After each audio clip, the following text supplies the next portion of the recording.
Salut, c'est Trado. Je suis content de vous retrouver pour la mise à jour de l'analyse technique du CAC 40. Alors, au programme de la séance, les news qui ont émaillé l'actualité du CAC 40, quelques idées de trade, le suivi de mon trade, et puis je vous retrouve juste après ça.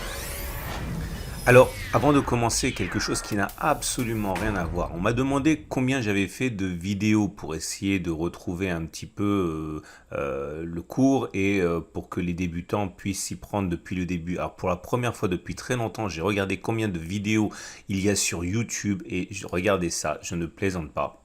Voilà où on en est. Actuellement, on est à 4756 vidéos publiées depuis l'origine du blog, donc enfin de l'origine de ma chaîne YouTube. Donc voilà, si vous voulez reprendre les choses depuis le début, ça va vous prendre un petit peu de temps, mais surtout je voulais en profiter pour vous remercier parce que si je n'avais pas votre retour positif et vos petits pouces, vos petits mots gentils, vos commentaires, etc. Je ne vois pas pourquoi je continuerai à faire des vidéos. Donc merci à vous qui me faites confiance.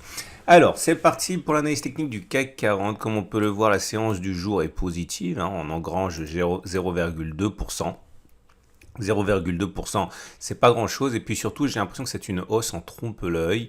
Et évidemment, si on n'utilise pas l'analyse technique, on a du mal à comprendre ça. Mais regardez, on va faire les choses depuis le début, après avoir rappelé quand même qu'à l'origine de cette petite progression, on ne voit pas trop, puisque finalement rien n'est réglé. Pas plus le chaos politique américain actuel, puisque comme vous le savez, sans doute M. Trump devrait être destitué par le Sénat. Et deuxième chose, il faut également savoir que la pandémie, elle relève du chaos le plus total, puisqu'on ne comprend pas vraiment comment on va pouvoir endiguer à court terme le Covid ou la Covid et ses mutations. Donc on progresse un petit peu, j'ai envie de dire, de manière épidermique. Et surtout, ça ne change rien à la situation, bien au contraire. On était dans un biseau ascendant, vous savez, on le dit souvent, les biseaux ascendants ont tendance à se casser plus facilement par le bas que par le haut. Or, la séance du jour confirme la cassure. On a même eu au plus haut de la séance l'occasion de faire un pullback, c'est-à-dire un test, un retest du support cassé, et il a été vendu ce pullback, puisque au point près, on a subi une contre-attaque baissière assez violente, et donc à partir de là, le scénario du biseau se précise. Je vous rappelle que les objectifs sont d'aller chercher les points auxquels on a raccroché le bas du biseau. Premier point ici, donc une baisse assez modérée, mais il y a aussi également la possibilité d'aller chercher 5530, 5530. Bon, entre-temps, on a une zone de support ici qui devra être cassée pour aller chercher ce deuxième objectif, mais c'est absolument pas impossible. Je vous rappelle qu'il faut convoquer des éléments pour comprendre où les acheteurs pourraient être intéressés et s'opposer au flux baissier qui devrait normalement apparaître. Vous le savez, les 23,6% sont un bon candidat. Ça correspond plus ou moins d'ailleurs au premier objectif ici des 5663. Deuxième objectif serait d'aller chercher 38,2%. Ce que je pense à titre personnel, c'est ça justement. Mais encore une fois, c'est qu'un scénario, un scénario de travail, je pense à ça. Maintenant, on verra. En tout cas, si le support journalier casse à 5598, il faudra définitivement envisager qu'on aille chercher le support suivant à 5563. Enfin, la zone sur laquelle on pourrait rebondir, qui correspond également au deuxième point ici. Nous avons également l'obligation de remarquer quelque chose, c'est que la fourchette d'Andrews que l'on peut tracer nous avertit que la baisse n'est peut-être pas finie. Alors, la fourchette d'Andrews, je vous rappelle, vous prenez un plus haut, un plus bas, un plus haut consécutif, et ça vous donne une fourchette d'Andrews. On a déjà backtesté, vous pouvez également retrouver les exercices corrigés dans le module équivalent du Pacte ou Trado, et ça donne normalement un objectif qui est rallié plus souvent qu'il ne l'est pas, à savoir la médiane de la fourchette d'Andrews. Mais la bonne chose avec les fourchettes d'Andrews, c'est que même si l'objectif n'était pas rallié et qu'on devait sortir prématurément de la fourchette d'Andrews sans en avoir rallié la médiane, on aurait un objectif qu'on sait très bien déterminer, on y reviendra le cas échéant, mais pour l'instant, c'est intéressant de suivre de près cette fourchette d'Andrews. Maintenant, enfin, il faut également savoir que tout n'est pas noir, puisque on avait une configuration, on l'a dit, je le répète, parce qu'il ne faut jamais perdre de vue les analyses précédentes, ne pas les oublier, ça permet d'avoir une vision d'ensemble. Vous avez une épaule tête, épaule, inversé ici. Et comme vous le savez, ça a été activé par le fait qu'on a cassé la ligne de cou ici. L'objectif premier, vous le savez également, on a beaucoup parlé, c'est de prendre la hauteur, le premier objectif, c'est de prendre la hauteur de l'épaule que l'on reporte au-dessus du point de cassure, ainsi. Ok. Et là, on a un ratio gain-risque qui commence vraiment à être intéressant, puisque vous voyez, l'objectif serait de faire 2,3% avec un stop loss sous la deuxième épaule. Bon, on n'y est pas encore, 2,4%, mais si on a une attaque baissière qui se précise, on pourrait vraiment avoir un bon ratio gain-risque. Et je vous rappelle que très souvent, les épaules tête-épaule, c'est pas comme dans les bouquins, c'est-à-dire que dans les bouquins, ce qu'on présente, ça arrive souvent, mais ce qui arrive également non moins souvent, c'est d'avoir des pullbacks, enfin en l'occurrence ici des throwbacks assez appuyés qui réintègrent la ligne de coup et qui repartent ensuite. C'est pour ça qu'il ne faut absolument pas écarter d'un revers de la main cette possibilité de trade qui peut être intéressante. On passe au price action, c'est-à-dire l'analyse simplement du mouvement des prix. Et comme vous pouvez le voir, la bougie du jour est toujours marquée de la pesanteur initiée par l'étoile du matin, dont on a beaucoup parlé en son temps et qui a été backtestée. On a également une bougie verte, et cette bougie verte n'est pas si favorable que cela pour deux raisons. La première, c'est qu'il y a une mèche haute qui est quand même plus longue que la mèche basse, donc la pression, elle est là. On a clairement vendu les plus hauts. On termine plutôt de manière neutre, puisqu'on termine dans le milieu de la bougie. Mais pas de quoi dramatiser non plus, parce que si vous utilisez des bougies Aiki Nashi, vous voyez que on a simplement une petite bougie rouge ici qui n'est pas une bougie d'impulsion baissière. Une bougie d'impulsion baissière, on a déjà parlé, je vous invite à regarder le tutoriel sur Akinashi sur ma chaîne YouTube. Voilà, je cherche la prochaine, il n'y en a pas là récemment.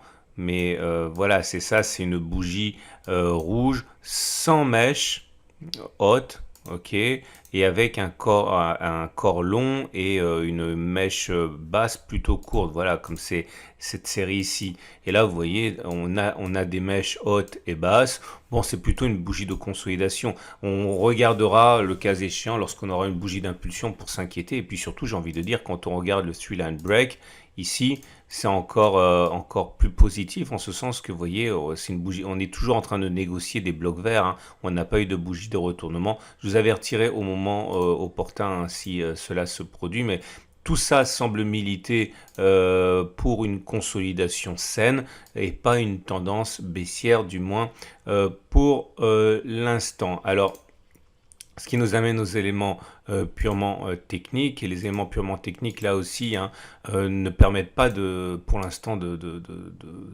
d'être alerté sur une fin de tendance haussière. La tendance générale donnée par la M20 est haussière. La tendance de court terme est haussière. On rebondit assez facilement sur le support dynamique qui est la M7. La moyenne mobile à 50 jours qui donne la tendance de fond est haussière. Et vous avez là les bandes de Bollinger ici qui sont plutôt en situation de parallèle haussière avec la Bollinger Super qui monte et la Bollinger inférieure qui monte. À noter également, mais ça vous le savez, que la tendance de fond donnée de long terme, donnée par la M200 est toujours ascendante.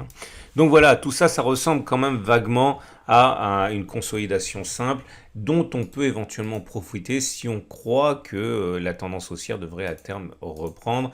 Ce qui m'amène pour terminer les éléments techniques au backtest du jour, mais avant tout, regardez la tendance de fond, les indicateurs techniques lents sont toujours haussiers, vous le voyez, on a le RSI qui est toujours supérieur à 50, le momentum qui est toujours supérieur à 0, le MACD qui est toujours au-dessus de son signal. Par contre, il est vrai que les indicateurs techniques rapides sont plutôt baissiers, avec un MACD 0 qui passe sous son signal, un stochastique qui passe en dessous de sa zone de surachat, et le CCI qui passe également sa zone de surachat. Alors aujourd'hui, j'ai décidé de backtester avec vous quelque chose qui relève du MACD 0. Alors attention, parce que si vous avez une mauvaise plateforme ou une plateforme pour débutants, vous n'avez pas le MACD 0, le MACD 0 retard, ça veut dire, et vous avez la possibilité d'ouvrir un compte gratuit avec PRT pour avoir le même indicateur que moi. C'est juste en dessous de la vidéo, encore une fois, c'est gratuit. Ce que j'aimerais backtester avec vous, et oui, comme d'habitude, je le précise, Les backtests sont a priori transférables aux actions, aux forex, aux cryptos. Il suffit quand même de backtester un peu avant pour ne pas faire n'importe quoi. Vous pariez quand même votre véritable argent. Mais voilà ce qu'on va backtester. On va regarder quand le MACD0 croise son signal à la baisse, comme c'est le cas ici. Et on va regarder ce qui se passe donc au niveau des cours. Alors le test, moi je fais le pari dans ce backtest que une fois que l'on a croisé à la baisse le signal avec le MACD0, eh bien si on vend 2 bougies plus tard, on gagne de l'argent. Okay, donc attention, ce n'est qu'un backtest, il n'y a pas suffisamment d'occurrences pour que ce soit valable. Hein. J'ai fait 30 occurrences, c'est insuffisant, mais c'est simplement pour vous donner des idées de travail. Et donc l'idée, c'est que le test sera réputé gagnant si 2 séances après, en clôture, on est plus bas, donc puisqu'on a parié à la baisse, on a gagné de l'argent, et le test sera perdu. Dans le cas contraire, c'est parti. Première occurrence, elle arrive là. Et ça commence mal puisque c'est une perte, vous voyez, le signal a eu... Ah oui, j'insiste, je veux qu'au moment du croisement, le MACD0 soit en train de descendre, pas en train de monter. Ok, donc comme ici par exemple. Et ça continue avec les mauvais résultats puisque deuxième occurrence ici, vous voyez, on a le signal qui est donné sur cette bougie ici. Et si on vend 2 séances plus tard, on a perdu de l'argent puisque c'était plus haut. Premier succès, il intervient sur cette bougie. Le signal est donné sur la bougie suivante. Ok, 2 séances plus tard, par contre, on a gagné de l'argent. Ok, et on enchaîne plus vite maintenant. Encore un échec, un succès, un deuxième succès d'affilée, un troisième succès d'affilée. On enchaîne avec un échec, un succès, un échec, 2 échecs, 3 échecs, 4 échecs d'affilée, 5 échecs d'affilée. Un succès, 2 succès, 3 succès, un échec, 2 échecs, 1, 2, 3 succès, 4 succès, 5 succès, 6 succès, 7, 8 succès d'affilée, un échec, un succès. Et on est bon, ça y est. On a fait nos 30 occurrences. Et sur ces 30, enfin 31 pour être précis, sur 31 occurrences, on arrive à 18 succès et 13 échecs. Autrement dit, un taux de succès de 58%. Alors 58%, c'est pas génial, mais il faut savoir que les casinos deviennent milliardaires avec beaucoup moins que ça. Et puis surtout, là on n'a pas regardé combien on gagnait, comment on perdait, si on peut toujours envisager de prendre les profits d'une manière différente. Mais pour l'instant, en tout cas, si ce backtest était valable, et il ne l'est pas puisque 31 occurrences c'est insuffisant, on a un setup qui est quand même très intéressant et dont les perspectives de succès sont quand même assez élevées. Et à partir de là, hein, est-ce que ça veut dire que vous auriez dû dès mercredi soir spéculer à la baisse ou spéculer à la baisse dès jeudi matin? Non, évidemment, parce qu'encore une fois, vous ne savez pas à quel moment vous entrez, à quel moment vous sortez, combien vous misez, enfin bon bref, beaucoup de choses encore pour vous à travailler avant de pouvoir trader. Mais ce qui est certain, c'est que si on prend des statistiques brutes, l'analyse technique dit qu'il y a quand même de fortes chances pour qu'on n'ait pas fait le plus bas au regard de la bougie du jour. Alors, on termine avec justement l'Ishimoku et l'Ishimoku molly. Ok, il mollit. Ça reste globalement haussier. Hein. Regardez, le nuage il est ascendant. Mais les lignes s'aplatissent, la Kijun s'aplatit, la Tenkan s'aplatit, donc la tendance de court terme a tendance à se neutraliser, de même que la tendance générale. Mais bon, il ne faudrait pas grand-chose pour que ça remonte, hein, les courbes, et donc à partir de là, on est en situation mollement haussière, on va dire. On termine avec les trades du jour. Alors, si vous voulez spéculer à la hausse, vous avez la possibilité, par exemple, hein, c'est ce que je vais faire à titre personnel, attendre que l'on revienne sur le support journalier qui me semble quand même Ce qui me semble quand même assez jouable, hein. Je vais attendre que revienne sur le support journalier, j'achèterai à ce moment-là. Si vous voulez spéculer à la baisse, vous pouvez par exemple trader, hein, ce qu'on vient de backtester ensemble, hein. Donc spéculer à la baisse maintenant, vendre dans 2 jours, mettre quand même un stop de sécurité un peu haut, par exemple là, juste au cas pour éviter une catastrophe, hein. Mais l'idée, ce serait de spéculer à la baisse si on va chercher le niveau sur lequel on a clôturé aujourd'hui et vendre dans 2 jours.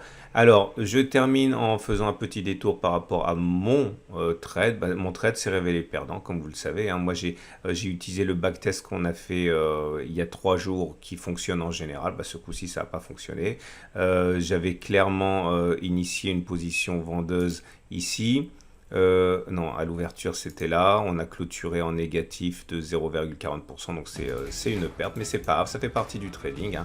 Comme vous le savez, hein, j'ai raison plus souvent que j'ai tort, mais l'argent ne vient pas de là, l'argent vient du fait qu'on gagne plus quand on gagne que l'on perd quand on a tort. Voilà, il ne me reste plus qu'à vous souhaiter une excellente journée et je vous dis à demain pour la mise à jour.